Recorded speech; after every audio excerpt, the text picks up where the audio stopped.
All right, I had all sorts of plans for making a really great video this week, and it was going to be tons of information, all done really well, but I got sick. So I don't think it's the coronavirus, but maybe.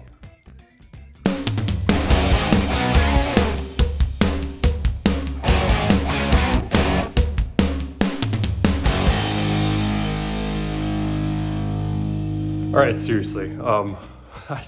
I'm not making light of coronavirus. I am sick.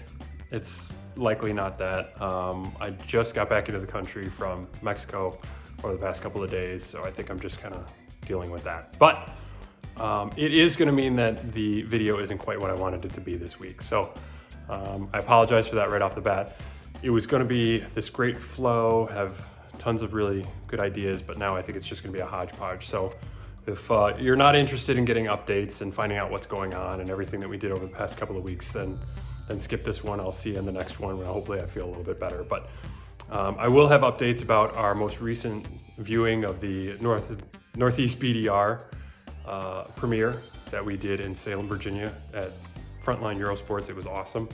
I'm going to be giving you an update about our trip to the Mid-Atlantic, about my dad and getting his motorcycle certification, just a ton of stuff. So we'll get to all of it as I take bigger breaths and get over this.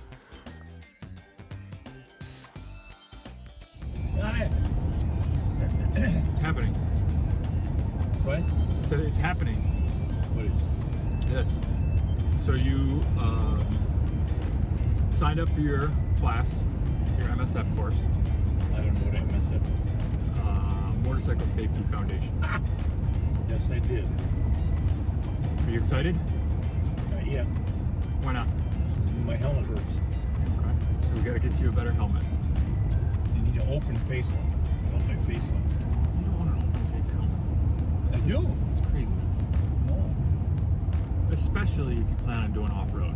That's just nuts. Well, no. Well, She's gonna get an open face for the class.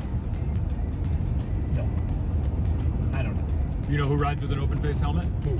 Bill Dragoo, the guy who runs that off-road course that I did at Overland Expo. Well, there you go. Yep. I found one for $69. That's Not gonna go wrong for $69. The one that you put on, the one that's too tight, is a $39 helmet. It is? Uh-huh. Jumping from your MSF course, which you start on Tuesday, this upcoming Tuesday. Yes. Oh man, that's gonna be fun. I hope I can break away at some point to come see the actual riding portion. I'm really desperately gonna try and get I some don't know of if that I'm on gonna ride. video. It's supposed to rain. I don't think they care. Well, I you- do. I think you ride in the rain. So we are heading out to the Northeast BDR premiere again. You're joining me again because you couldn't hear the first one What? because the people were talking the entire time. I know. So we're hoping that this one at the dealership will be a little bit smaller, maybe a little bit more cordial about not talking through the movie. And we hopefully will be able to give you an update on what we think about the video after seeing it again and being able to hear most of it this time. I enjoyed it the first time, though I watched a lot more than I heard. So it'll be good to actually be paying attention closer this time. I'm not a movie critic, so. Okay. I just hope you enjoy it this time. We'll see. And we'll see if we can find you an open face helmet.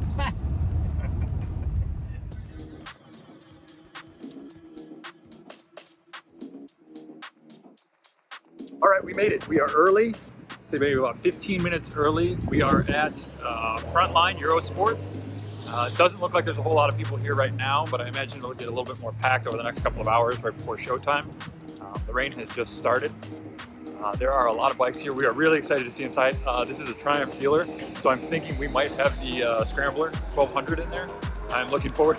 My dad seems interested in that one, so maybe we can get him a bike today too, along with a helmet.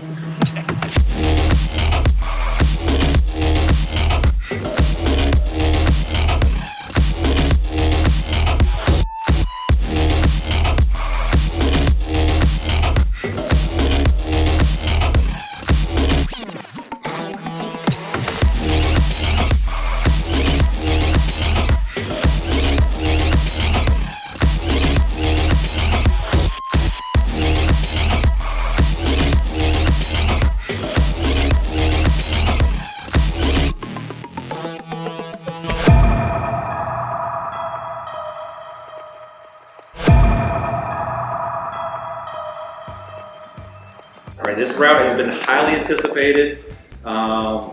It's probably been one of the most exhaustively researched route we've done to date.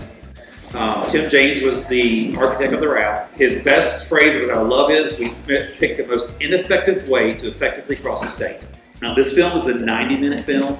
We'll do questions and answers afterwards. Anything you haven't seen, you haven't been answered by the time you watch it, ask me. I should know most of the answers. I have not read this ride. The only people that have read it are the people you see.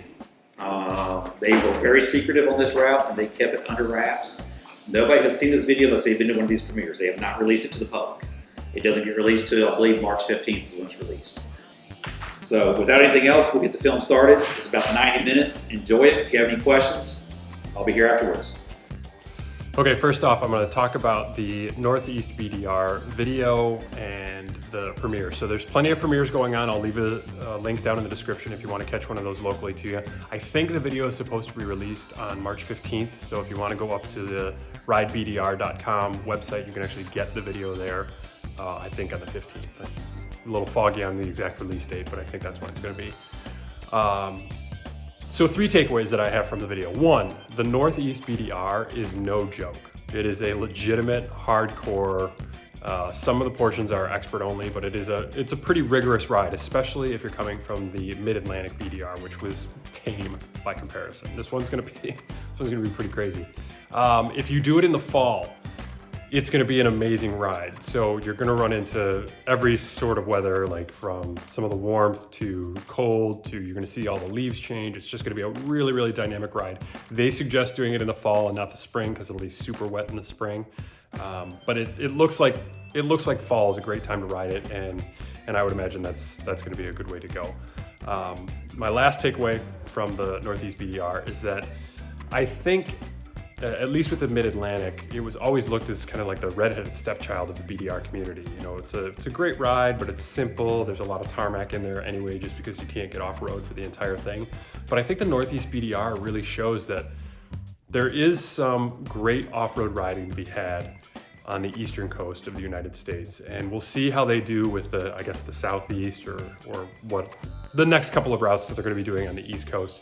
If those continue in that Mid-Atlantic fashion, or if they're more the Northeast fashion, because they are 2 very, very distinct and different routes, and definitely worthy of checking out. So all you folks out west that need to visit family out on the east, bring the bike, because apparently we do have some really good riding out here also. I did have a chance to talk to Tim Getty after the showing, which was really great. He stuck around, answered a bunch of questions. As you'll see in the video, you can see all that stuff. But I did talk to him a little bit about the Mid-Atlantic and some of the other things here. As far as the Mid-Atlantic, he said that it's the perfect route to go on if we're looking to take my dad and some other folks along with us. If we want to get through the whole thing, he's like, it's a nice, easy route. It's not so simple as to be boring, but it's not so difficult as to be restrictive. So I think it's a really good route for us to be choosing to try and get through one and to take my dad along with us. Quick little side note, my dad just finished yesterday his MSF course, so he's got his motorcycle certification. Now he just has to go in and do the written portion at the DMV and actually get his license ready to go. So we're talking about that. When we were up at Frontline Eurosports to actually do the viewing, he was looking at a BMW 310 GS or R or whatever it is up there. It was a used bike, relatively cheap, and I think that might be the way that he chooses to go to run the BDR. We will see. We'll talk about bikes that he's going to be getting. If you guys have any suggestions or ideas, please leave a comment down below. It will be his first bike in probably 40 years. He's looking to do basically only the off-road, but we need to obviously be able to ride in between. So bikes that would work for that type of riding accordingly would be awesome. Leave me a comment below and let me know what you think. Okay, the last thing I wanted to talk to you about, again, really simply, I created a Patreon page. It's a way to support the channel. As little as $3 a month gets you access to all sorts of extras over there. And every step that you make up from there, you can get like t-shirts and stickers and coasters and all other sorts of nonsense. But it's a great way to support the channel, allows us to do a lot more for you, and we'll provide a lot of extras on there. If you go to Patreon right now, you will find Jocelyn Snow's full bear spray story, from the Northeast BDR on there. I'll have longer interviews, I'll have longer segments on there so that you can get a little bit more Be Gone for Good type of material if you're over there. Again, if you don't want to do it, absolutely no issue with that. We appreciate you for coming out, for subscribing to the channel, for liking the videos, for commenting where you can. But if you do feel inclined to put a little extra towards the channel, definitely feel free to check out the Patreon. The description is in the link is in the description below. Man, I need to get some sleep. All right, if you are still with us, thank you so much for watching this video. I know it's been disjointed and all over the place, and I tried to get all the information that I could from the past week in there. It hasn't been easy. This has been an editing nightmare, and I've just been wanting to sleep more than anything else. So I will get back on my feet over the weekend. Next week's video will be a little bit more together and a little slicker. So we will get back to Be Gone for Good shortly, but I wanted to make sure to get out everything that I could, even if I was sick. So wish me luck, wish me fluids, wish me lots of Kleenex, and hopefully it's not Corona. So thank you very much. I appreciate it. Signing off.